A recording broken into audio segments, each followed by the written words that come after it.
మన దేవుడు సృష్టించిన జనాలు అక్కడ బానిసలుగా ఉన్నారు. బానిసలుగా ఉన్నప్పుడు వాళ్ళు ఏడుస్తూ ఉంటారు, వాళ్ళు దుఃఖపడతా ఉంటారు, కష్టపడతా ఉంటారు, చనిపోతూ ఉంటారు.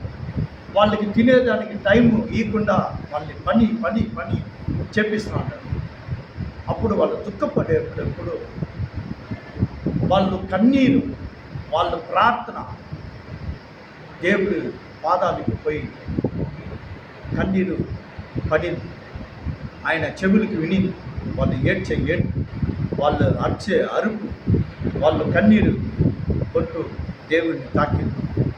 వెంటనే దేవుడు ఏం చెప్తాడంటే, నన్ను స్తుతించేదానికి ఏర్పడించిన జనాలు అక్కడ బానిసలుగా ఉంటారు, వాళ్ళని నేను పాలు తేను ప్రవచించే చోట్ల నేను ఎత్తుకొని పెడతాను నాకు మాట ఇచ్చినారు.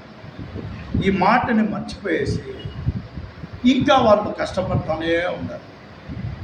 అప్పుడు వాళ్ళ పిల్లలు ఇది చేసింది పెద్దోళ్ళు, వాళ్ళ పిల్లలు ఏం చేస్తారంటే అది గుర్తు చేసి, అయ్యా పాలు తేను ప్రవచే చోట్ల మమ్మల్ని ఎక్కువ పెడతానని చెప్పినావు కదయ్యా.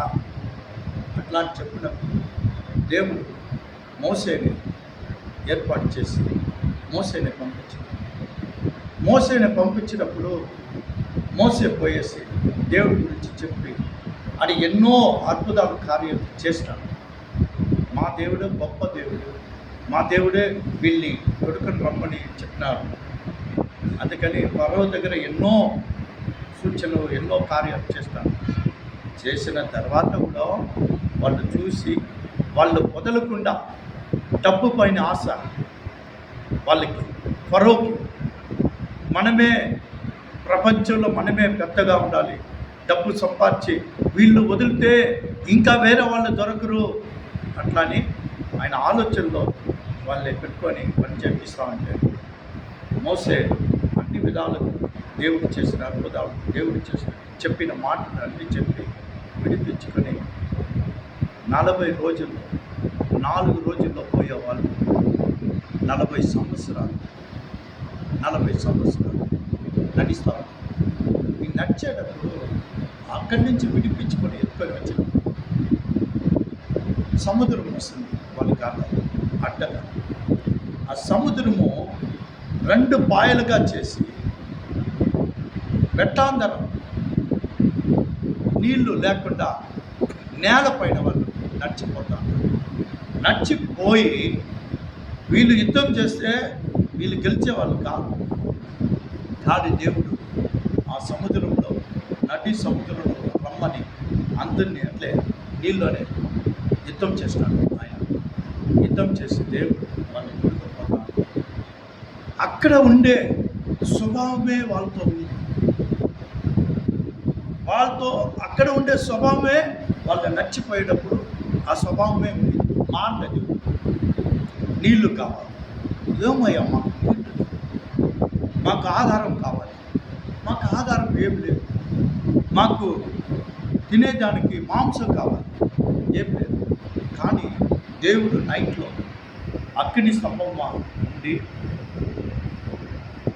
పగల్లో మేఘ స్తంభంగా ఉండి వాళ్ళని తొడుకుపోతా ఉంటే అదంతా వాళ్ళ కంటికి కనపడుతుంది. నైట్లో వాళ్ళని నడిపించాలంటే ఎంత లైట్ వేయాలి, కానీ ఆయన అగ్ని స్తంభంగా ఉండి నడిపిస్తా ఉంటే కళ్ళు కనపడదు. అదేవిధంగా చూస్తే మన యేసు ప్రభు లోకంలో పుట్టి ఆయన అన్ని దేవుడు చెప్పిన మాటలన్నీ చేసి నెరవేర్చి ఆయన రక్తము మాంసం ఇచ్చినాడు. అది ఈ భూమిలో జరిగింది.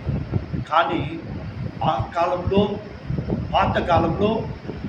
పాత నిబంధనలో యెహోవా మన్నా కురిపించినాడు. ఎంత వాళ్ళు కళ్ళు కనిపించలేదే, ఆయన మాటలు మాట్లాడింది చెవులు వినిపించలేదే, ఆయన చేసిన మాటలు చెప్పేదానికి వాళ్ళకి నోరు లేదే. ఇట్లా సొనుక్కొని ఆ ఎడారిని నడిచిపోతా అంటే అందరూ 20 లక్షల పైన జనాలు చనిపోయినారు. ఎందువల్ల అక్కడ పోయి చేరలేదంటే అక్కడ ఉండే స్వభావం వాళ్ళతో ఉండింది కాబట్టి వాళ్ళు అక్కడ వెళ్ళలేదు.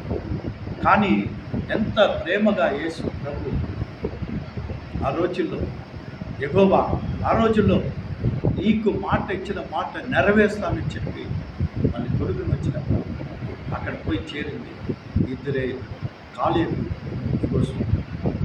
ఈ కాలేబు యెహోషువ ఎందుకు పోయి చేరినారంటే వాళ్ళు ప్రేయర్ ఉండేది, వాళ్ళు నమ్మకం ఉండేది, వాళ్ళు విశ్వాసం ఉండేది. దానివల్లే ఈ 20 లక్షల పైన జనాలు ఆ కానాన్ దేశానికి పోకుండా చనిపోయారు. ఇప్పుడు కూడా ఈ రోజుల్లో దేవుడు చేసే మగత్వము కార్యాలను చూసి జనాలు ఇంకా మారుకుంటారు, ఆయన దుఃఖపడతారు, ఆయన వేదన పడతారు. మన కొరకు రక్తం చెంది మనమునే సంపాదించినాడు యేసయ్య.